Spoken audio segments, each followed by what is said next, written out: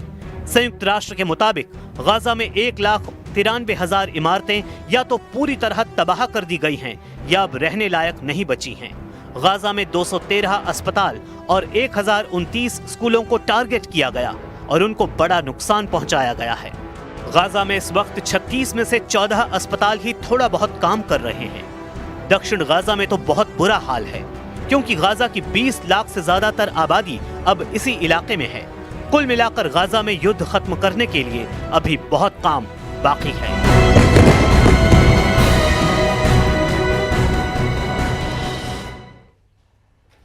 Donald Trump ने Putin को अब खुलेआम धोखा देने की शुरुआत कर दी है। जेलेंस्की को अब वो मिसाइल मिलने जा रही है जो पुतिन की राजधानी और उनके सबसे पसंदीदा शहर सेंट पीटर्सबर्ग को पूरी तरह जला सकती है। ट्रंप की नई मिसाइल सप्लाई के बारे में सुनकर पुतिन बुरी तरीके से भड़क गए हैं। उन्होंने ट्रंप को बता दिया है कि इसका अंजाम बहुत बुरा होगा।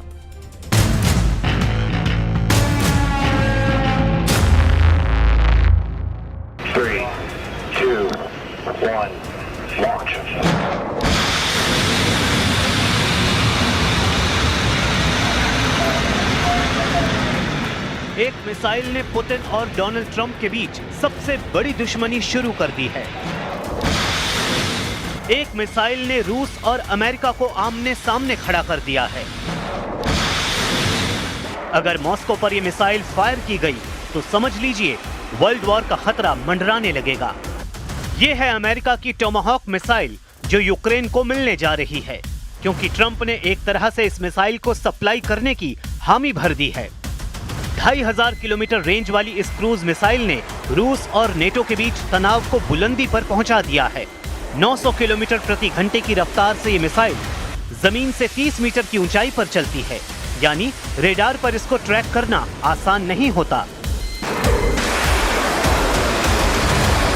डोनाल्ड ट्रंप ने टोमाहॉक को लेकर एक ऐसा बयान दिया है जिसने पुतिन का गुस्सा भड़का दिया है। अब तक यूक्रेन का युद्ध कंट्रोल में रहा है, लेकिन ट्रंप की इस मिसाइल को लेकर अब वर्ल्ड वॉर का खौफ साफ साफ नजर आ रहा है। I've sort of made a decision, pretty much.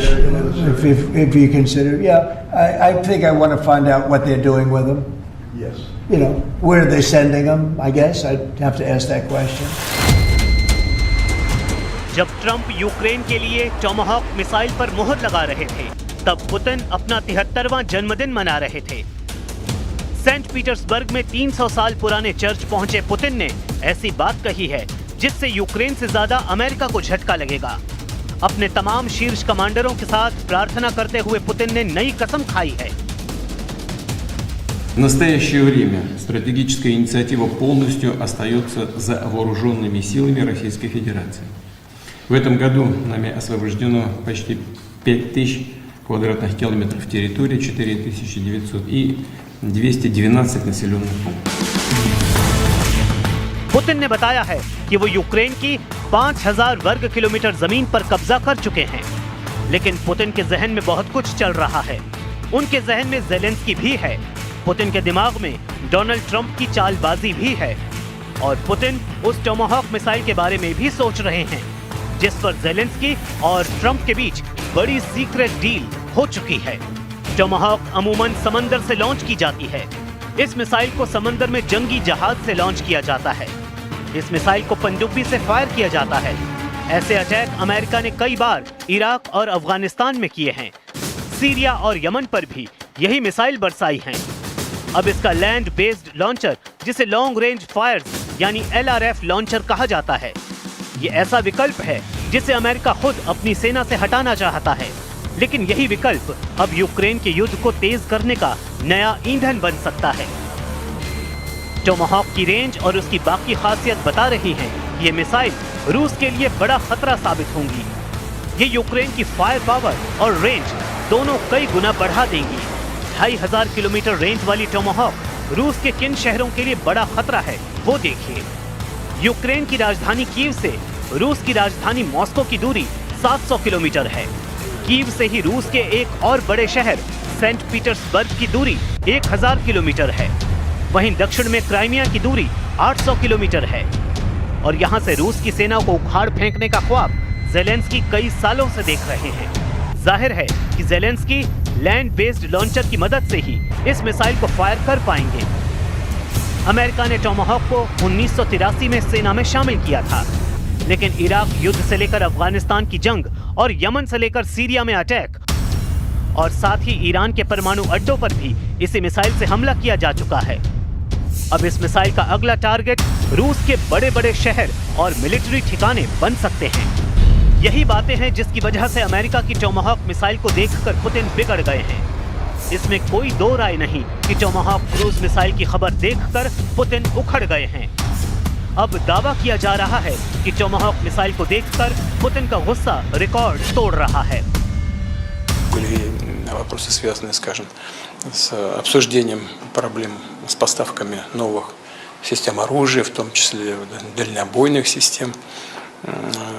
высокой точностью это томагавки и так далее. Ну, я уже сказал, что это приведет к разрушению наших отношений, во всяком случае наметившихся позитивных тенденций в этих отношениях.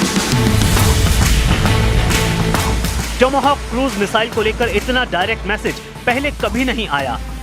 Trump खुद बोल रहे हैं कि सब विकल्प उनकी मेज पर हैं